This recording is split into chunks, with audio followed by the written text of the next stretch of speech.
طریقے سے ہمیشہ کے لیے اس کا یہ مسکن اصل نہیں ہے، اصل جگہ نہیں ہے، یہ اصل رہنے کی جگہ نہیں ہے، تھوڑا آرام کرتا ہے اور پھر اپنا سفر جاری کرتا ہے۔ اسی طریقے سے میں تو ایک مسافر کی طرح ہوں، یہ نبی اکرم صلی اللہ علیہ وسلم نے صحابہ اکرام کو ایک مثال دیا ہے۔ لیکن اس کے باوجود ہمارا حال یہ ہے۔ ارے اتنا ہی نہیں، نبی اکرم صلی اللہ علیہ وسلم کے بعد حضرت ابوبکر صدیق رضی اللہ تعالیٰ عنہ سب سے زیادہ اللہ رب العالمین سے خوف کرنے والے، اللہ رب العالمین سے ڈرنے والے تھے، جس کے بارے میں محمد بن سیرین رحمت اللہ علیہ اپنی کتاب کے اندر لکھتے ہیں کہ حضرت ابوبکر صدیق رضی اللہ تعالیٰ عنہ سے زیادہ خوف کھانے والا، سب سے ڈرنے والا کوئی اور نہیں تھا۔ اللہ کے نبی کے بعد سب سے زیادہ خوف کھانے والا، سب سے زیادہ ڈرنے والا، سب سے زیادہ اللہ سے ڈرنے والا، گڑ گڑانے والے اور اللہ رب العالمین کو خوش رکھنے والے کوئی اور نہیں تھے۔ اتنا ہی نہیں، ایک مجلس کے اندر اللہ کے نبی صلی اللہ علیہ وسلم کے پاس حضرت ابوبکر صدیق خود آگے بڑھتے ہیں اور کیا کہتے ہیں؟ اے اللہ کے نبی صلی اللہ علیہ وسلم، مجھے کوئی ایسی وظیفہ بتا دیجئے جس کی وجہ سے میں اپنے رب کو خوش کر سکوں۔ اے اللہ کے نبی صلی اللہ علیہ وسلم، مجھے کوئی ایسی دعا بتا دیجئے جس کی وجہ سے میں اپنے رب کو خوش کر سکوں۔ اتنا کہنا تھا، حضرت ابوبکر صدیق رضی اللہ تعالیٰ عنہ سے محمد عربی صلی اللہ علیہ وسلم مسکراتے ہوئے کہتے ہیں، اے ابوبکر، کیا تم وہ وظیفہ سیکھنا چاہتے ہو، وہ دعا سیکھنا چاہتے ہو جس سے تم اپنے رب کو خوش کر سکو، جس سے تم اپنے رب کو خوش کر سکو؟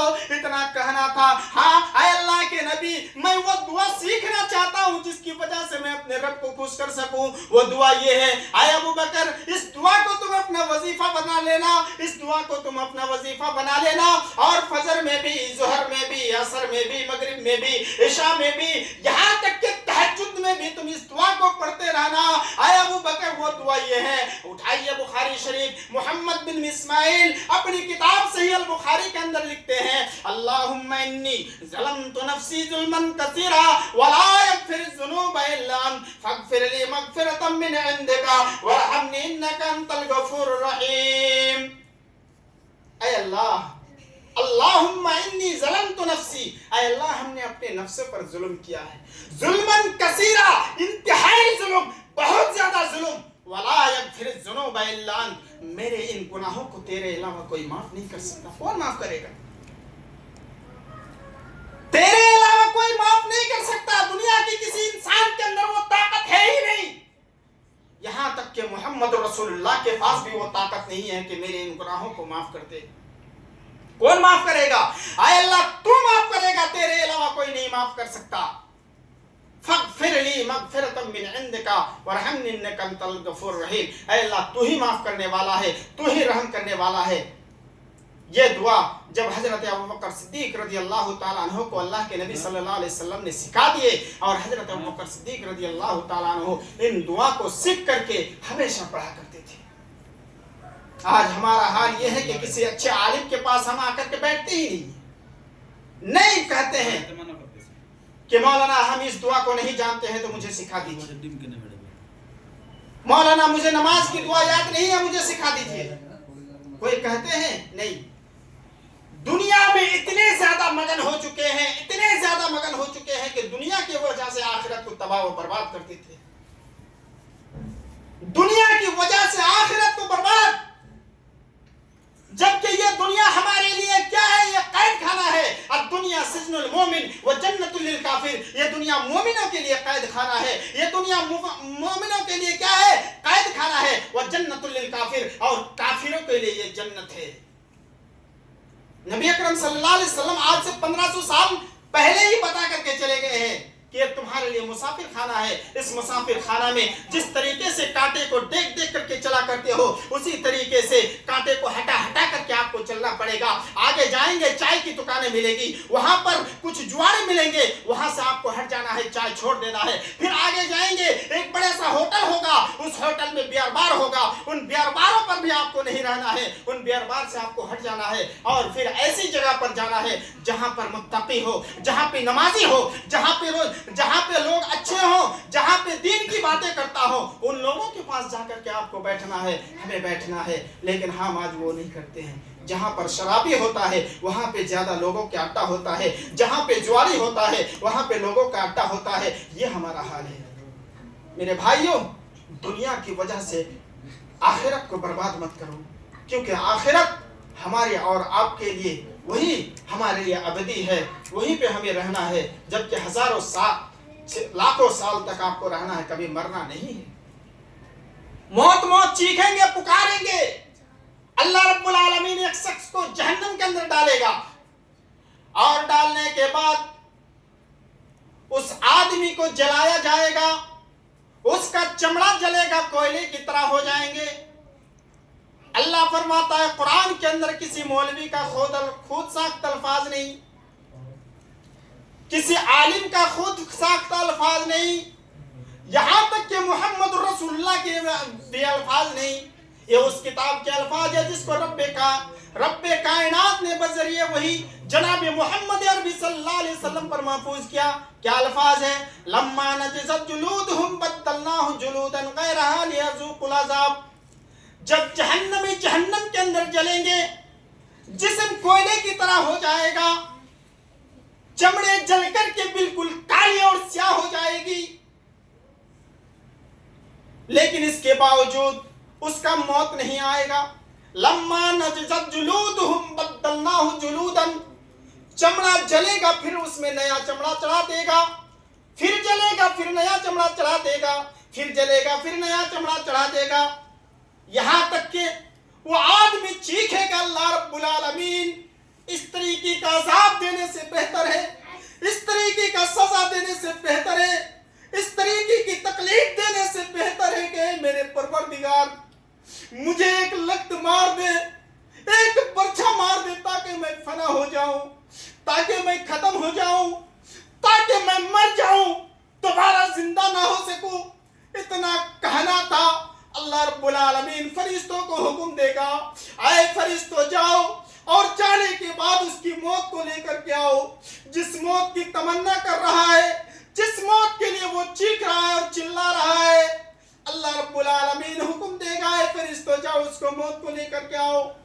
اس کی موت کو ایک مینڈے کی شکل میں، ایک بچڑے کی شکل میں، ایک دمبے کی شکل میں لایا جائے گا، اور لانے کے بعد اس کی موت کو اللہ رب العالمین چھری اپنے ہاتھ میں لے گا، اور اس موت کی بھی موت کر دیں گے. اس کے سامنے اس کے موت کو داخل نہ پیش کرے گا، اور پیش کرنے کے بعد اس موت کی بھی موت کر دے گا، دوبارہ اسے موت نہ آئے گا. وہ کہے گا، اے بندہ خدا، اے جہنمی جو جہنم کے اندر چل رہا تھا، جہنم کے اندر چمڑا جلا رہا تھا، اے فرشتوں گواہ رہو، آج دیکھو اس کی موت کو بھی میں نے موت کر دیا ہے، آج کے بعد کوئی موت نہیں آئے گا، تو موت موت نہ پکار. پھر اللہ رب العالمین اس آدمی کو جہنم کے اندر ڈال دے گا، پھر نیا چمڑا چڑھایا جائے گا، اور پھر چلنا شروع ہو جائے گا. اسی لیے میرے بھائیوں، اس دنیا میں رہ کر کے آخرت کو برباد مت کرو. یہ چند دنوں کا زندگی ہے، ان چند دنوں میں بھی آپ کا کوئی گارنٹی نہیں ہے کہ اس مسجد سے نکلنے کے بعد گھر پہنچ پائے یا نہ پائے. آپ کی کوئی گارنٹی نہیں ہے اپنے بال بچوں کو گھر جانے کے بعد دیکھ پائیں گے یا نہیں پائیں گے. آپ کا کوئی گارنٹی نہیں ہے، موت کا کوئی گارنٹی نہیں ہے، سیکنڈ کا کوئی گارنٹی نہیں ہے. ایک مشین بنائی جاتی ہے تو 1 سال کا گارنٹی دیتا ہے، ایک موبائل بنایا جاتا ہے تو 1 سال کا وارنٹی دیتا ہے، لیکن موت ایک ایسی چیز ہے جس کا نہ کوئی گارنٹی ہے نہ کوئی وارنٹی ہے، کچھ نہیں ہے. اچھا، جہنم کے اندر سب سے ہلکا عذاب، دنیا کے اندر جب کوئی سزا کرتا ہے، سزا بھگتتا ہے، تو سب سے ہلکا عذاب اس کو یہ کرتا ہے کہ جیل کے اندر جاتا ہے، اور جانے کے بعد 1 مہینہ ایسے گھوم پھر کر کے وہ واپس آ جاتا ہے. لیکن جہنم کا عذاب کیسا ہوگا جانتے ہو؟ جہنم کے اندر سب سے ہلکا عذاب، سب سے کم عذاب، سب سے ہلکی عذاب جس کو کہتے ہیں، وہ آگ کی جوتی پہنائی جائے گی، جس کی وجہ سے اس کا دماغ کھولے گا، اور کس طریقے سے، جس طریقے سے کڑھائی میں تیل دیے جاتے ہو اور وہ تیل ڈبڈبائی ہوئی آواز آتی ہے، اسی طریقے سے اس کا جسم